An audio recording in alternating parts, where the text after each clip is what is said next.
Hello, everyone. Jeff Oldfather, your host for this episode of the Southwest of Center podcast. We're doing things a little bit different. My guest today is Lupe Diaz. He is the state representative with LD 19. Mm-hmm. And Lupe, thanks for being here. Absolutely. All right. Great. I like our time together. I do. We have some great. In fact, I'm going to have you back on a monthly basis whenever you can fit it in, during the legislative session and beyond. But sure. I want to explain to people that what we're doing, I'm not going to do an intro and outro, no advertising at this point, because there's a sense of urgency with what we're doing and what we want to discuss. Now, the legislature's been in session since last Monday. Yes, this Monday. This Monday. That's what I meant, this Monday. Yeah, this Monday. So as we do this, it's on Friday the 16th. Yeah, Friday the 16th. So we started the 12th on Monday. And I'm trying to give people some perspective, even though they may see this, some days after. Right. Although we're going to post immediately. That's one of the reasons why I'm not doing an intro or an outro or any of that stuff. Right. Just pure unadulterated discussion and information. Sure. You had 200 bills that were already dropped by the time you met to go into session, and I guess there's been some real quick developments in terms of conformity, which we'll explain. Right. And you have 3 bills that have to do with Attorney General Mayes trying to step in at this point, even though the air quality permit's been approved for aluminum dynamics. Right. And they're moving dirt and they're getting ready to build. Good. She is still not done. Right. Okay. Yeah, she's actually she has threatened to move against a lot of the industries and a lot of the all across the state. All across the state, yeah, in the rural areas. I know, which really well. Okay, it really upsets me, but we'll get there. We'll get there. Yeah. Sure. So, ladies and gentlemen, I want to explain that. Like I said, we're going to move into this very quickly. So put your seatbelts on, strap on, be ready for a quick ride. It is very important, and I want to tell you right now, Lupe Diaz is one of the most responsive legislators I've ever worked with, and I've worked with a lot. He drove down here, got home late last night, and first on his agenda for this morning was to do this. So we really appreciate him being here. His lines of communication are open, and it's very important. What he is discussing may not be the most exciting or sexy stuff, but it's very important. For instance, conformity, to bring state law into conformity with federal law as far as the tax revisions. Do you want to jump into that first? Sure. Okay, first, give us a little bit of your background. You are in your 5th year, 2nd term. You were appointed. Right. So, yes. And so I was appointed in Becky Nutt's position. And also we have a campaign this year, which is really great. We're really... gotten all the funding that we needed for the primary at this point. Mm-hmm. And we're going to be, we've been rocking and rolling. We've been, face to face with a lot of the folks in each of the counties. And we have the 5 counties: Cochise, Graham, Greenlee, Santa Cruz, part of Santa Cruz and part of large County. district. Yeah, large district. So we've been out there talking to a lot of people. I enjoy talking to the people out there. That's one of my things. I really do like the folks out there. And so, in my 5th year, this year, I feel really prepared going into the session. And so I feel very confident about what's going to, what we're moving into.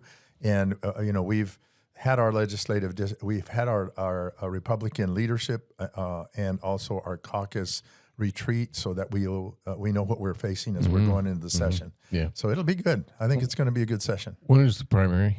August, what is it? August 16th? August 16th. I think it's August 16th. That's what and you do have an opponent. We don't need, but you've got my vote. But I want to point something out. She shows up where you show up. She does. You try to talk to her. She won't talk to you. No, she doesn't. And I think that's kind of mutual. I don't talk to her and she doesn't talk to me at this point, which is unfortunate, I think. I think so too. Yeah, it is. So, all right. Okay. So, and I think that I feel very strong going into the primary. I think we're gonna crush it. So good. We're gonna do good. All right. Well, let's talk about conformity. All right. Explain it and tell me where we're at. That bill was just passed yesterday, Thursday the 15th, as I understand. That's true. So where are we at? Well, where we're at with the conformity bill, we did pass it. It was a totally partisan vote, so what the conformity bill? Let me interject here. The Dems don't like when you give people tax breaks. They do and they don't. I'm going to get a little bit into There's a little bit of sugar here, a little bit of spice. Right. All right. Go ahead. Of sugar and spice. That reminds me of the fruit cake I had for Christmas. I thought you were going to, when you said fruitcake, I thought you were going to talk about the governor. That's great. I love it. So the conformity bill is Trump's big, beautiful bill. That's the one, BBB, and a big, beautiful bill. And I can just hear him say it with his little big, beautiful bill. Yeah. So what they did is they went ahead and they allowed tax cuts at the federal level.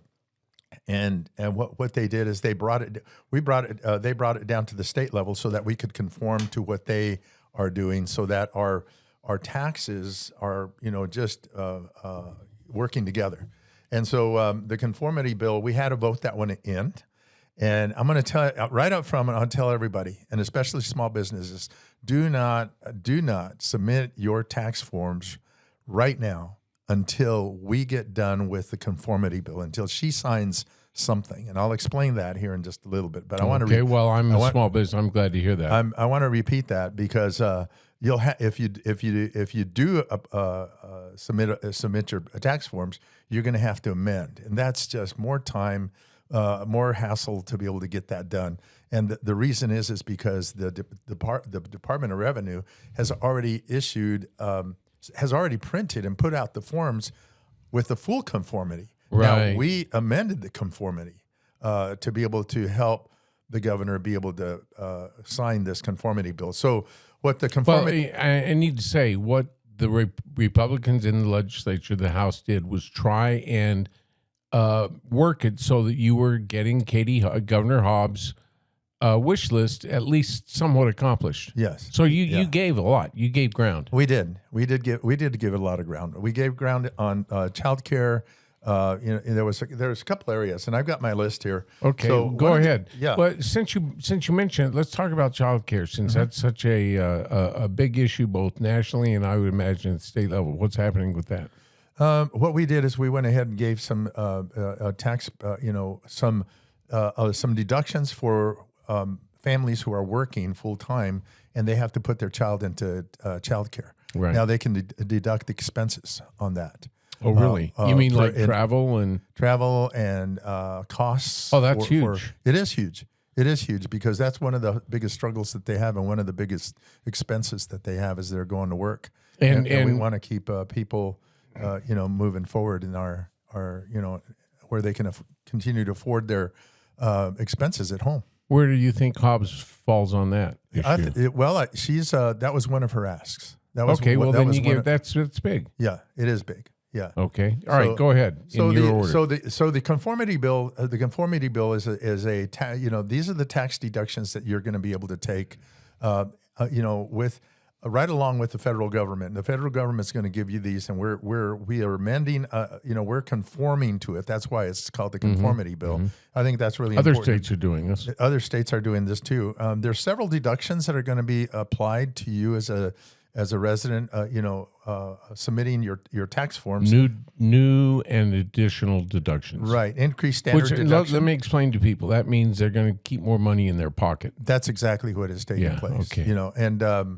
That's exactly what's taking place. And there's a lot going on for families. The standard deduction. The standard deduction is $750 right now, and it's going to be $1,500. You doubled it. We doubled that one, yes. And then there's going to be a $6,000 deduction for seniors through 2028. So we're going to be able to deduct that on seniors. So that'll be as seniors apply, they'll be able to take that $6,000 deduction and put it on their tax form. And I know a lot of seniors do not do a lot with the tax form, but they'll be able to get that. All right, so we're going to come back. I have questions about all of these provisions, but I'll let you run through the list, and then And I may be able to answer them, and I may not be able to. Well, okay. So, and then we went ahead and we did childcare deduction on that on what we just mentioned. We omitted. We did not create the new, and this was part of the big beautiful bill, was the new auto loan interest deduction. We did not want to incentivize getting into debt over an auto loan. Let the feds do that. They can go ahead and do that. We're not going to do that. Federal government, yeah. But still, they can get that deduction at the federal level. They can get that deduction at the federal level, not at the state level. We just didn't want to incentivize you guys all running and getting car loans because you think you're going to get a big deduction on that. Another big truck. There goes my new truck. Yeah. Oh well. Yeah. Well, at least you don't have to claim your tax your tips on tax. Really? Well, that's been we passed that last year. Yeah, that's right. That was something that we passed last year, and but the new one is that there's no tax on overtime, which is huge. The state now is on your if Hobbs signs it. Yeah, no taxes on overtime. No taxes on overtime. That is for anybody. Anybody. Yeah. Wow. Arizona residents, no tax on overtime. That's huge. We're conforming to that.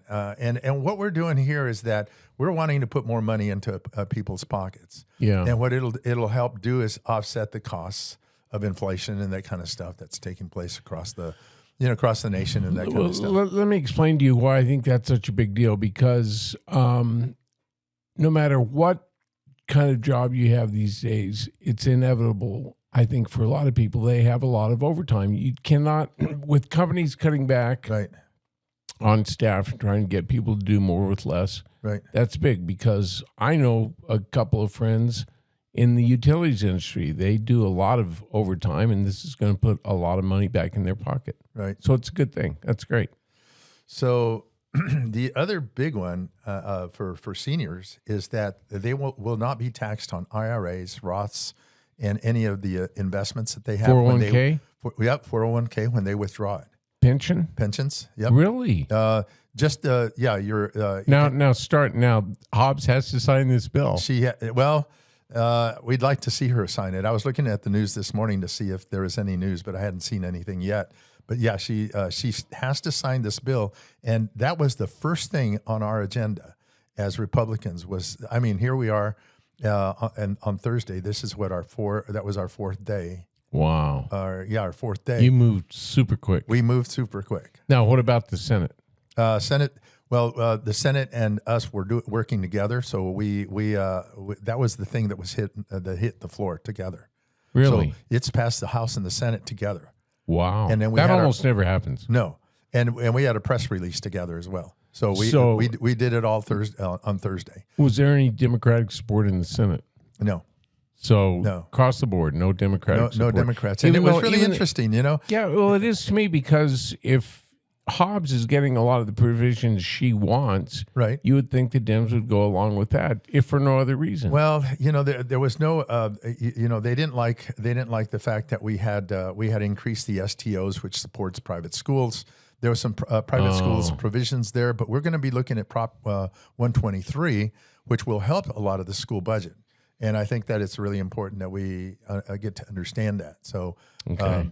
And I just, so we were able to get that through and get that passed. I mean, we were really working hard. We were in contact with with our leadership at the House even before we went into session. Mm-hmm. We were sitting down looking at a lot of this already. So we were working through the interim and being able to get this accomplished. So some of the other there's huge deductions for businesses as well. It's a permanent full expenditure for certain business properties, which means that whatever to establish permanent full expensing for certain business properties, which means whatever you're expending, whatever investments you're making, there's going to be certain deductions up to a certain point, which is huge for businesses. Investments in the business. So in other words, if you have an existing business and you are putting more into the business, you have deductions on the additional investment. Yes, on your property. Okay, on property. Yeah. And then also for domestic research and development expenditures, I think that's really important because we need to make sure that we're creating new technologies and new products here in the state. We want to make sure that we're on the cutting edge of economic development. Absolutely. And the industries, technology, and that kind of stuff. And there's a lot happening in Arizona with with a lot of the IT and data centers and nuclear. The nuclear industry is really moving forward here. There's a lot of spillover from those industries as well. Right. And so these are deductions, and these are the deductions. So higher deduction for business interests.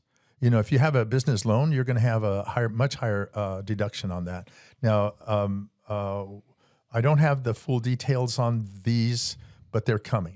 Okay, the details will be coming on these. Let me ask you, Lupe, are these, if Hobbs signs this into law, if she signs the bill, is this all going to be able, in other words, the deadline, April 15th, it'll happen, whatever's going to happen is going to happen by then. Right. Does that mean that people are going to be able to take advantage of it for the previous and up to the present? Right.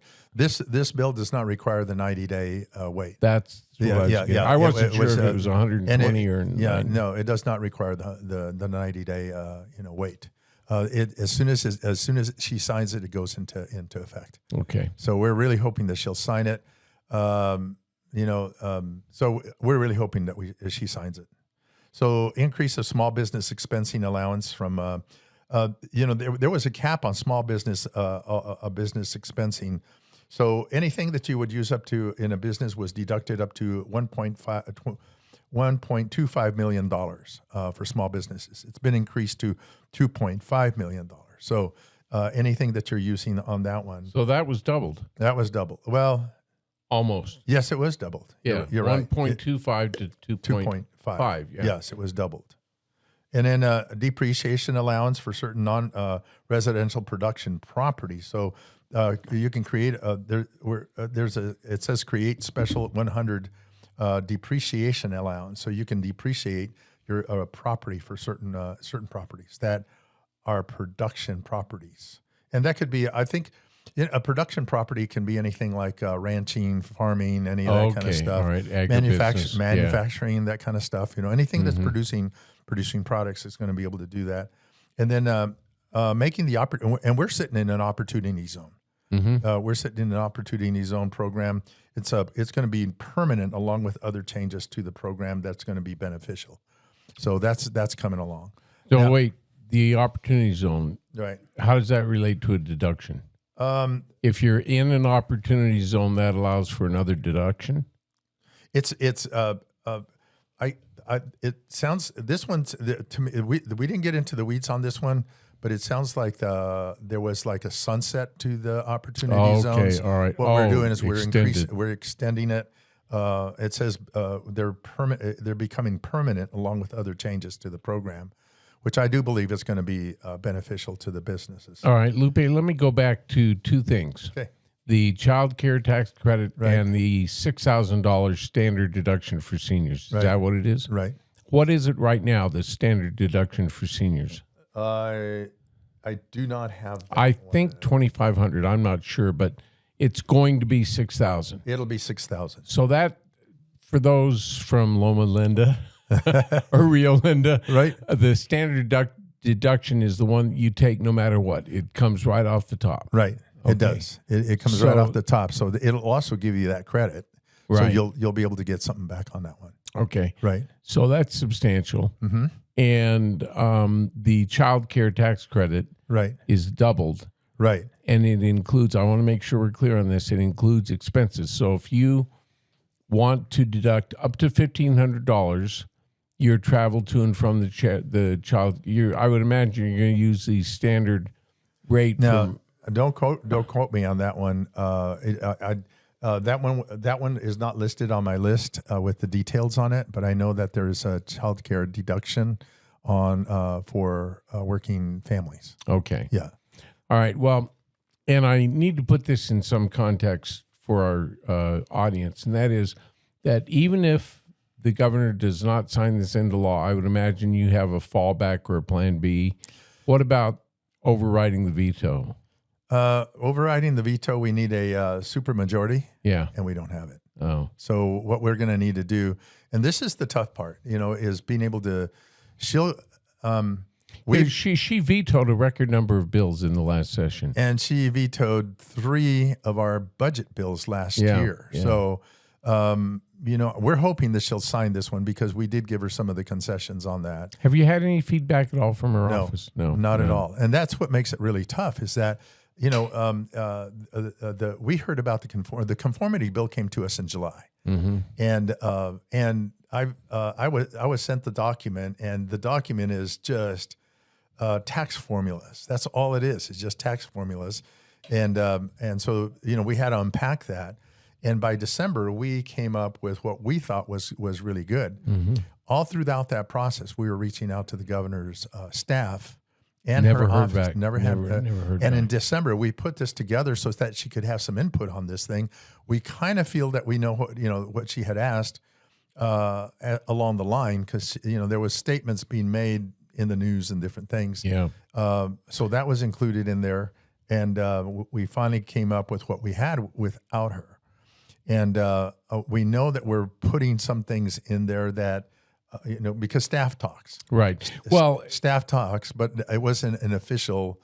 There wasn't official meetings for a budget. People need to understand that Hobbs does not necessarily directly talk to a representative of the legislature. She has a chief of staff. Right. Legislature has senior leadership. They'll go back and forth and hopefully communicate. Mm-hmm. That's the way it works. Yep. But you didn't even have that. No, we did not. No.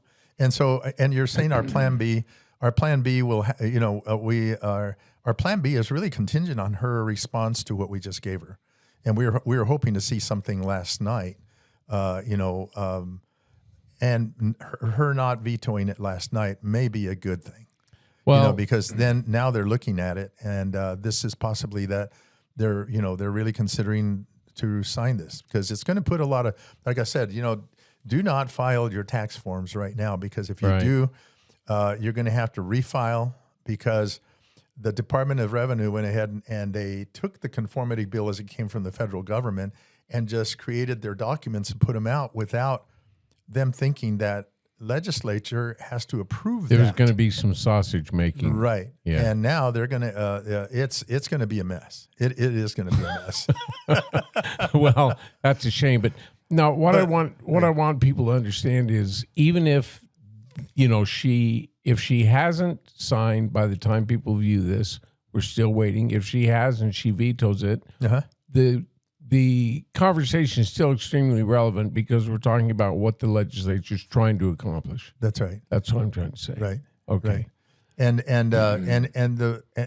it's really favorable towards the citizens. This conformity bill is giving money back to the citizens in a large way. It really is. All right. Oh, the other one that we had was a child tax credit. Our child tax credit in Arizona is at $100 per child. Per child. When you file your tax forms, you can say, well, if you have 4 children, you can put $400. That's a deduction. It's a deduction, Yeah. and we increased it by 25%, so it's now $125 per child. Well, that's So substantial. you get money back. Yeah. So there's money coming back on your filing.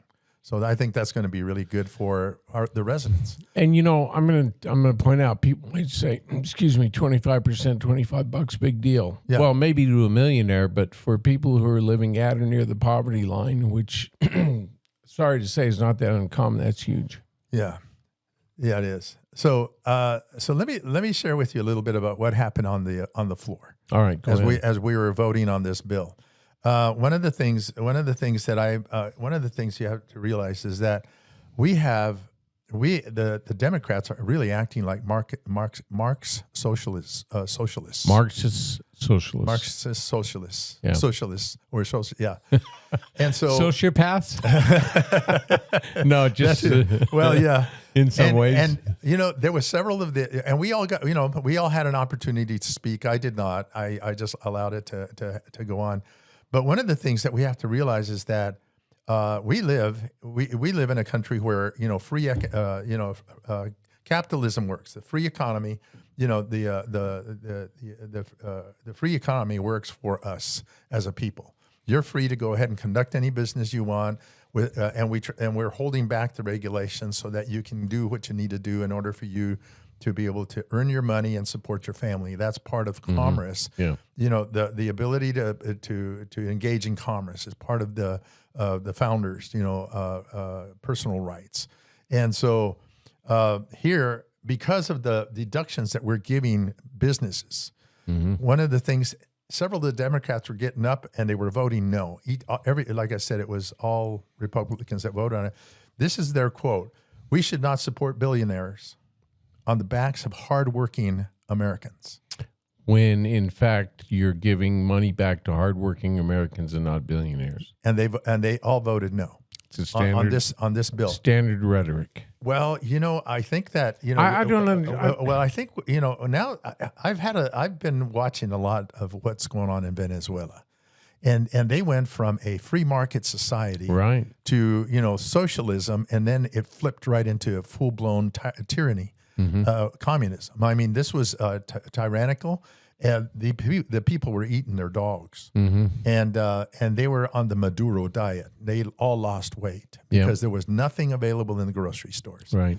And so now we need to watch this kind of rhetoric, really. And I was listening to the State of the State address. I don't know if you watched that. Yes, or not. I did. Okay, if you heard, Katie Hobbs, she was saying, billionaires and corporations need to pay their fair share. She mentioned that in a roundabout way, and then about 10 minutes later into her speech, she says, "And we're going to have businesses come into Arizona." And I'm thinking, that's doublespeak. What you're saying is that you're coming against businesses because they should pay their fair share. In other words, we're not going to give you the tax credits that. Right. People don't understand that Arizona is in competition with Texas and Florida when it comes to large industries. And I'm thinking about, look, where do you think you get your automobile from? Look at the large corporations that represent our grocery stores. Look at the large the ag companies these are corporations that have on paper billions of dollars and millions of dollars. And what the Dems are saying, we don't want to support you. But they're the ones that support working families. Well, I'm gonna tell you exactly how you can look at that. I have a good friend who's a rancher. On paper, he's probably worth several million, multi-million, right. 10 or 15 million. Right. That's not cash in the bank. No. That's in stock. That's in equipment. That's in land. That's in grazing fees. That's in all of that, not grazing fees, that's an outgo, but that's in his infrastructure. You don't go out and buy a tractor for $3,500. They're in excess of $200,000, even for the small ones now. Yeah, they are. So he may own assets that add up to a certain amount, but that's not cash in the bank. Yeah. And that's what people tend to forget. So and without that rancher, that farmer, and their investments, we wouldn't have the quality of life that we have. It's that simple. It really is. And we're talking about the dairy. We're talking about the aluminum dynamics, which I want to get into. Yeah. Yeah. And I fully support the aluminum dynamics plant out here. We need to have that kind of industry taking place. And Arizona is responsible with everything that they're doing. We are responsible over that kind of stuff. And I was just going to say that there are inspections and all that kind of stuff. Arizona grew up as a mining state, so we know what happens with that kind of industries. This is not new to us. Not at all. I want to mention a couple of things. I had personal experience with overregulation that would have cost me a lot of money that I just didn't have. Okay, you were talking about the burden on small business. Right. So there was a provision in the federal tax code that was, and I don't think it was law. I think it was policy or something that the IRS was going to do under Biden as policy. But anyway, had to do with me having to file reports that would show that I'm not laundering money. Oh. And I would have had to get an audit to start with. to show any previous expenses, any money that I put in the bank up to or as low as $600, all right? And I would have to track that through this special form to the federal government.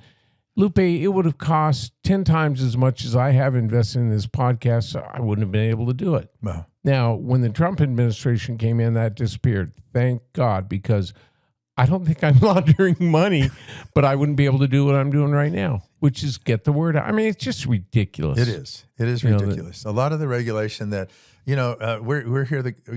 We're here with the federal government. And we're here to help you and keep you safe. Yeah, the nine scariest words in the English language. I'm with the federal government. I'm here to help. Yeah, I'm here to help. And I think that those are all measures to be able to allow the government to look into your business, into your private life.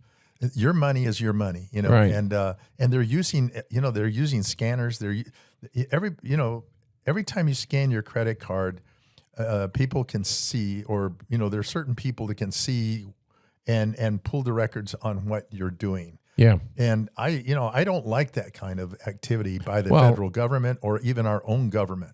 And so we fight that kind of stuff, and we see that. Here's a perfect example, and it's being done by some credit card companies. I can't name them, but I know this is happening. Right. Where they have adopted policies where if you swipe your card, you buy ammunition or a firearm, they know about it. Yep. And they won't allow that transaction to go through. So that one, we're going to be looking at that in Commerce in Arizona. Good. I saw that one come in. I saw that one come up, and I did see the news article on that. That's another form of gun control and Absolutely. red flag gun laws. Yeah. And we're fighting for our Second Amendment up there, but they're doing everything that they can. You remember during COVID how they were using a lot of the corporations like Walmart and those kind of things to be able to.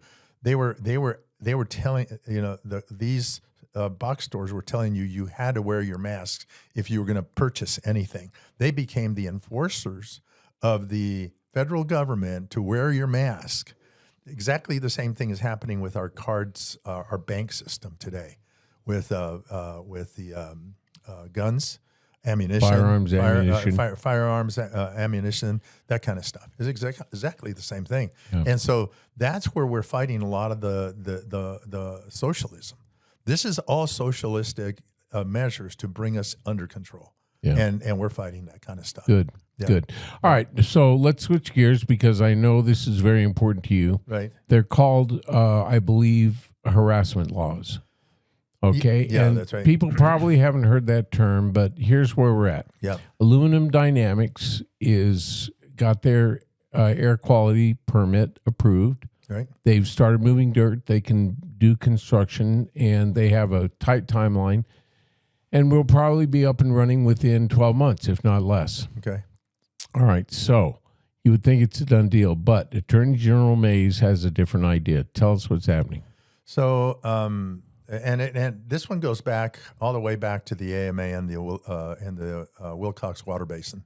Active management area. Active management area. Sulphur Springs Valley. Yep. So that's in the Sulphur Springs Valley. There in the Wilcox area, and it's actually on the map. It's called the Wilcox Water Basin, and so and there have been several wells that have been going dry down there, and we've been in a drought. We've been in an extended, long drought, and it has been affecting some of the wells out there. And if you look at the aquifer out there, you realize that the wells on the south,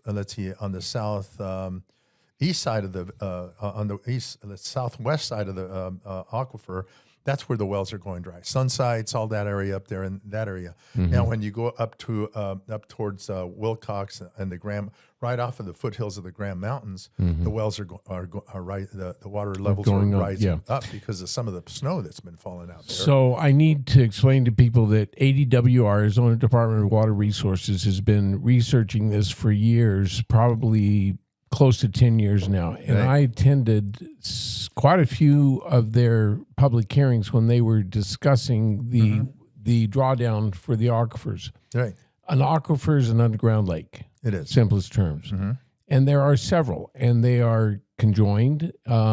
We have separate aquifers. The one that serves Benson, I believe, although people say it draws from the San Pedro, there's a separate aquifer. Right. There's an aquifer that is created by the Whetstone Mountains. So, when people say, well, there's a drawdown, it's going to suck up all the water. Right. That's a simplistic view when you take into account how many different sources there are. I just wanted to say that. Sure. So it's a science. It's not simple. Right. And within the aquifer, you have the Wilcox Water Basin. The geology down there in that lake is just like a lake underneath. So you can have a pocket of shallow areas, and that's probably what you're looking at in that Sunsites area. Right. So a lot of people were complaining about their wells going dry, and they attempted to get a water district up there. Right. About 12 years ago, and but they had already the people did not trust, and they demonized the dairy. They didn't want to get in. They didn't go to the they didn't want to go to the table with a big industry and an entity like the Riverview Dairy up there. Mm-hmm. So then they started blaming the dairy that it was the biggest water drawer of water, biggest user of the aquifer. Aquifer. So, but one of the things about the dairy is they go down 2,500 feet, where most of the wells that have been going dry are probably at about 300 feet, anywhere between 200 and 350 feet. So, there's been a lot of talk about that. The AMA was established, which is the active management area, and so all the eyes were on the dairy, and as all these people were trying to get this AMA established, and they were wanting to get more water conservation going, they were blaming the dairy. Mm-hmm. So they went up to Kris Mayes' office and talked to her. She came down and had 2 town halls down there. I was at both of those town halls, and she came down there and she promised that she was going to use the nuisance laws against against large corporations like these, like this one, and she was going to shut down their operations. And the responsibility of the Attorney General is to help people, to protect the people, right? From just a lot of different things that the people cannot represent themselves in. Right. But at the same time, what we're seeing here with her, so here's what happened. She's an activist. She is an activist, and she's an activist. So I've got too much information. Go ahead. I don't want to go down that road. So what happened last week? I was up at the Capitol last week, and I'm driving back home, and I get a call from the dairy, and he said, and this was one of the executives there, and he says, Representative Diaz, he says, I want to let you know we just made a deal with Attorney General Mayes. Yeah. I said, okay, and then he explained it. What happened was they went. She threatened them on nuisance laws. You're causing a nuisance to the people, and I'm going to take you to court. Mm-hmm. And I'm going to take you to court. And then the dairy responded with, whoa, let's time out here. Let's go to the table and see what we can do to avert this. And so they went to the table. They had to give up certain things. Okay, so they gave up 20 pivots. Really? 20 pivots. Yeah. Okay. And I'd like to give you an idea of what a pivot, how large a pivot is. Yeah, they're huge. They're huge. You see them as you're going around, and they're the circular irrigating. Right. They irrigate the fields. Those circular apparatuses that are out there. They gave up 20 of those. They gave up 2,000 acres, and they had to let it go fallow because they were growing their own alfalfa for their beef. Now, where are they going to get the alfalfa? They're going to truck it in. Yeah. And it's going to cost the taxpayer money for the roads. Right. Not to mention the emissions. And no, seriously. Really, I know. Truck emissions are amongst, they're regulated, but, every time I drive my car, it's not equal to a truck. Oh, no. A semi. So, right. yeah. So right. So they're going to be trucking that in. And so they did that. So let's see. They did that one. They had to give 11.3, I think it was $11.3 million. They had to put it in a bank, and they're going to be helping some of the residents with some of their wells. Okay. So they were the ones that wanted to establish the water district down there 12 years ago. They had the means, they had the opportunity to do that, but the people refused to go to the table. They refused to go to the table with them, and I just think this is so unjust. So the $12 million. However, the thing that really gets me is that a big portion of that money, because the Attorney General Mayes she's a Democrat liberal. They're going to be putting a big chunk of that money into the Babbitt Foundation. What? Yes, it's going to the Babbitt Foundation. How do they justify that? Have no idea. That's what I've heard. So those are the kind of things that they were forced to do. If people want to have their eyes open, just look up Babbitt Foundation online. Yes, look it up and see what they're paying for. So I'm on the phone with this executive, and he's telling me all this. And my question to him was, did you all do this because you were threatened by the nuisance laws with Attorney General Mayes? And the answer was yes. Of course. Yes. Yeah. Now, to me, she has weaponized that her office and that law to be able to now start going after the industries. When she, after that same day, I think that there was some news. I looked up in the news, and I'm getting that frog in my. That's right. In the news, she said, "Now I have a model and a format." In other words, she now has a she now has a model that she can go after other businesses. Sure. She to me, that was extortion. These are my own words, and this is not the dairy. The dairy did. They cut their losses. Well, so they could keep moving forward, and they looked at their budgets and things and said, okay, we can do this. We can help. We can do this. We can do that. We can, conform to climate change. Blah blah blah. Some of those. Mm-hmm. Those are my words. That's not the dairy's words. These are my words. Okay. But I do believe that Kris Mayes, this is extortion. This is extortion. She went in there, threatened them, and rather than them going to court, they went ahead and settled out of court. Yeah. Well, explain the nuisance law and why it carries so much weight. The nuisance law says, it's a public nuisance. Public nuisance. Anything. It could be a light shining towards your house. Mm-hmm, mm-hmm. And that was cited with some of the improvements that they were doing at the dairy. There was one lady that was saying that there was a light that was pointing out over at her house. Never talked to the dairy about this. Never said anything. They could have just moved the light. Any kind of nuisance. Nuisance is very, very broad. Anything that the public may be unhappy about that's causing. Right.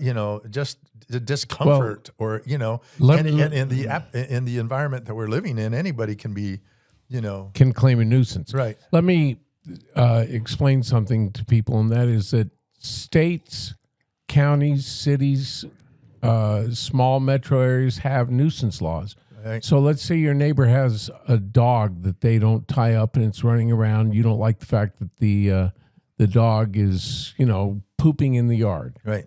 To you, that's a nuisance. There are laws that you can use to sue your neighbor. Mm-hmm. So on a much grander scale, that's what we're talking about. Right. And it is big because now she used that with the farm Fudamonte. Now, Fudamonte was using free water and from the state on state land, and they were shipping all of their alfalfa to Saudi Arabia. That became a big story. We put a stop to that. That's been handled. Now I was last week I was in Phoenix, and I was talking to several people from the agricultural community, and also there was a representative there from the railroad. They're expanding the railroad services up there in the Winslow area, and Attorney General Mayes is threatening to use nuisance laws against them. So they can't expand their rail service. Now, she also mentioned in her press release when she got the dairy to agree Knuckle under. and knuckle under is right that she was going to come after the aluminum plant here in All right, Benton. so let's talk about that. Right, I already mentioned they have their air permit. right. By the way, they're going to be monitoring their stacks on a quarterly basis. They're only required to do it once a year. Right. ADEQ will be on site for those monitorings. Right. And, so there is going to be strict regulation of the Absolutely. emissions.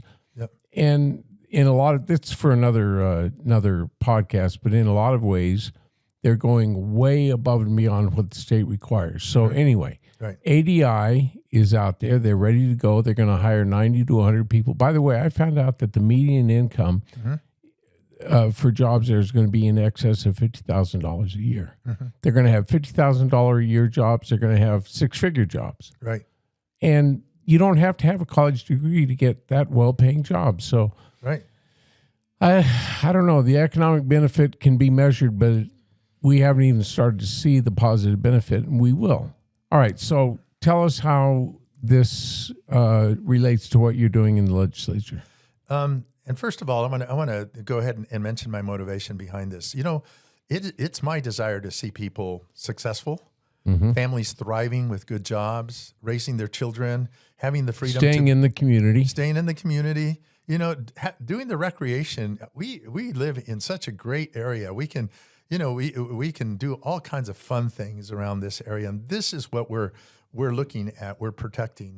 We don't want to see people struggling, financially and that kind of stuff. So we want to be able to help people move forward in just life. Right. That's my motivation for being a legislator. Really is keep you free, ability to keep your job moving forward. And so one of the things that I'm doing with Kris Mayes, I've got another bill that I'm working on, but I'm not sure, and that's going to be how we can tweak the impeachment laws a little bit there as well. Okay. Well, I'm going after Kris Mayes. So my first idea was that what we need to do is put another layer of protection for the people on the other side of this nuisance laws. So what my first law says that if she's going to use the nuisance laws and bring you a Riverview Dairy to court, or an ADI, they have to go through the county supervisors of any of the counties in the state. What do you mean? They have to have the approval. They have to have the approval of the county supervisors. Okay. So it puts a layer of protection between the AG and who she's going. And after. I should point out, county supervisors are boots on the ground. They are Local. involved in the permitting process. They're Yes, they are. local, Yep. and there are a lot of boards of supervisors that are bipartisan. So there'll be. It'll be fair. Yeah, it'll be fair. It'll be fair. Okay. And, So and how many? And it comes down to local control. Again, you're not allowing the state to come in and dictate to you like Hobbes did in establishing the AMA. What we're Right. saying is that you've got to get the county supervisors' vote and approval to go ahead and proceed on these nuisance laws. So this is one draft. That's one of my draft. Okay, so you're drafting 3 pieces of legislation. Is that right? The other 2 are defamation. It's a defamation.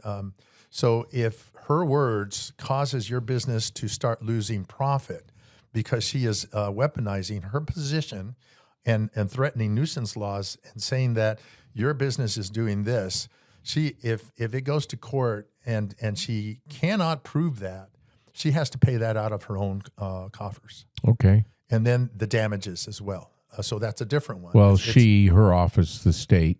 It is the state, but it also, if she's having to pay these lawsuits, it limits her activity within her agency. Her own budget. So the attorney general will be responsible in who she goes after because she knows that she may lose money. Right now, there's nothing. There's no consequences. No consequences whatsoever. The other piece that I'm working on right now, and we're still figuring that one out, is impeachment tied to some of this kind of activity, and we're trying to make it really specific. That we can move the process a little further and faster. But I haven't really. We're still trying to understand how we can move in that area, and I want to expose her activity that she is now targeting other industries She's also targeting the railroad up in Winslow in their expansion and improvement of industries. This, we in the free market, we have to have the entrepreneurs. We need to have innovation, the creativity. That's how we progress the research and development. Well, it's such a big thing, and she's going to come in and come against that. No, well, I want to point out the irony here, and that is that, for example, ADI, excuse me, has met all the requirements of two major state agencies, ADWR and ADEQ. Right. Met all the requirements. Right. And so she's subverting the process by doing this because she's deliberately throwing a monkey wrench into the process that shouldn't be there because they've already conformed to what state law requires anyway. Right. So, and it's coming against our U.S. constitutionality. And that's private property laws. Private property laws. They have private property. It is zoned correctly, and also commerce. They're able to do what they. And what people don't understand, especially the people that have been opposing the aluminum dynamics plant. And I've talked to several of the leaders out here, and I've told them, like, the folks that own the ranches and their some of the farms that are out here that are producing, if you can stop them, if you can stop ADI from getting up and running or limiting their running, guess who? Again, nuisance laws. Somebody can come against you. Yeah, if you own a ranch, a farm, anybody, a grading company, whatever, and they can come in and limit your activity under the nuisance laws. Are you willing to go ahead and go after that? What we need to do is educate the people. This phenomenon is going across the United States right now, where and they call it the NIMBY movement. Yeah, they're not my backyard, and I'm going to talk directly to the Republicans right now that are part of this protest against the industries and moving forward with bigger corporations and stuff like that. Go ahead. So, what's your message directly to them? My message to them is, that Republicans stand for economic development. We stand for free trade and commerce. For free trade and commerce, where families can get engaged in so that they can make a profit to support their families, and also support the community with their tax revenues that support your roads and service. Sheriffs, police departments, fire departments, that kind of thing. People don't understand how all these things connect together, and my job is to make sure that we all thrive and are blessed in many, many ways, responsibly, not recklessly. And I think that these industries are doing just that. Now, the whole thing with the water loss, we're in a drought right now. Right. There were several proposals that were already laid out on the table to help all of this out. And but nobody was willing to take that, and we, Kris Mayes, and I know I'm bouncing off of a couple of areas. That's right. But Kris Mayes, every time she would get up in our district and speak to the people, she would say, "Your legislators have failed you." Oh, she. Let me clarify that the governor vetoed 9 of Gail Griffin's bills that would have helped the Wilcox Water Basin. Right. To have, because Gail's a Republican. She's Republican. Right. That's right. And if you control the water, you can control everything. Yeah. And it is the governor's position to control everything. She's a socialist, and she's a Marxist socialist. She really is. So is Kris Mayes. And those, be careful when you start opposing industries, because I'm going to start calling you a socialist. Yeah. And you are. Well, let me explain something, all right? We have a representative form of government. It has its faults. Yep. But the fact of the matter is, all of these agencies have been established and have to answer to the legislative government, right? That's right. So if you vote a certain way, even if you don't get your way all the time, right, you are validating these agencies and with your vote or with your participation, hopefully. And so when you come in and you use a nuisance law to override what's already happened, say with ADQ or ADWR, you're subverting the process. You are. It's that simple.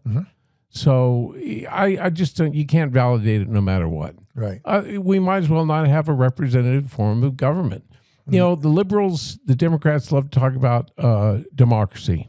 First of all, it's a republic. Right. Constitutional republic. It is. Not a democracy. Right. And it's worked better than any other model for almost 250 years. Well, 250 years this year. You're not going to do any better. And so they are not really talking about democracy. They're talking about subverting what they think is democracy. Right. It's that simple. It is. Do you want to go anywhere? Because believe it or not, we've been talking for 55 minutes. I can see that. Yeah. So we started the session on Monday. Let me real quick. Let's summarize the two bills that you're working on. Not the one for impeachment, but first you're going to, with the first bill, you're going to do what again? With the first bill, we're going to put that layer protection, that nuisance with county supervisors. And and then you're going to make it frivolous use of nuisance laws. And if you have to go to court and you lose, you're going to have to pay. Yep. All right. That's true. So as we started session this time around, we had at this time.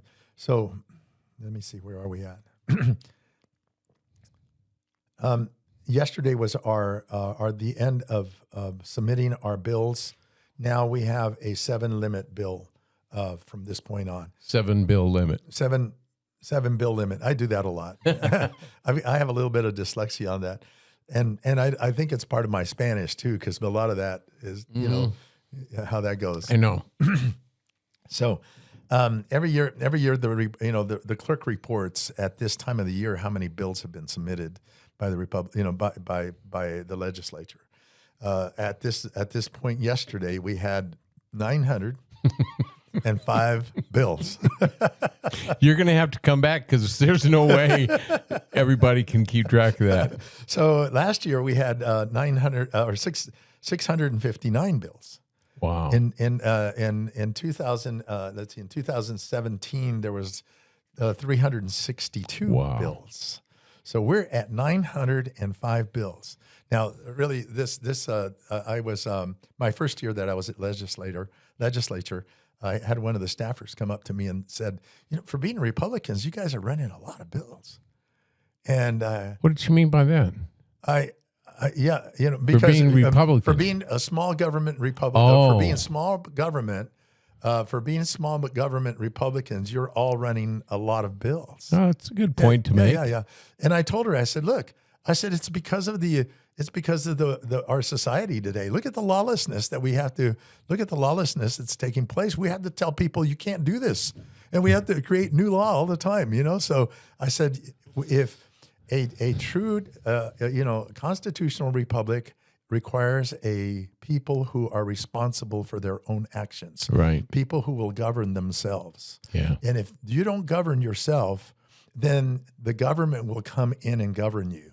That's really important to understand, because if you cannot control yourself, there's going to be outside forces that will come in and control you. Yeah. And we don't want that. We want a responsible citizenry. I want people to look up something. It's called the tragedy of the commons. The tragedy of the commons. And that speaks directly to what you're talking about. We all like to be motivated by good things, concern for our neighbors and whatnot.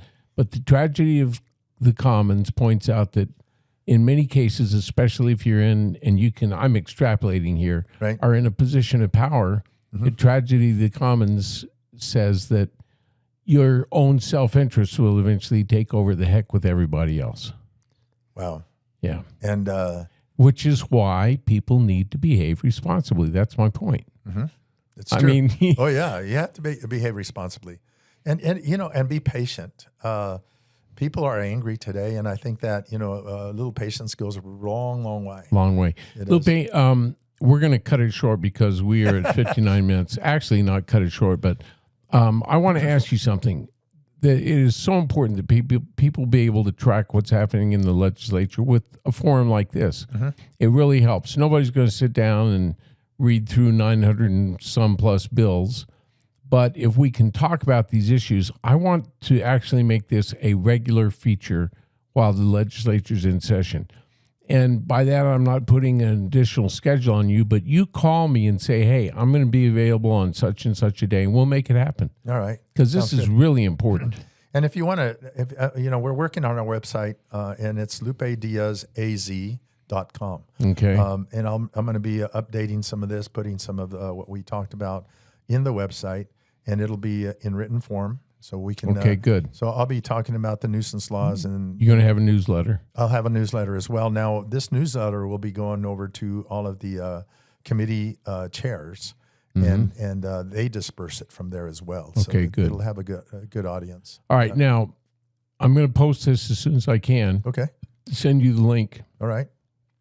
Distribute it on all your social media platforms. Will do. Get it to whatever clearinghouse there is at the legislature to get it out there so we get this discussion spread as far and wide as we can. I want to point out that the audience that I'm building is getting pretty big. Okay. Great. And we're getting to the point where we're going to be able to have sponsorships and advertising. And, with that, well, I'm not going to go buy a new Ferrari.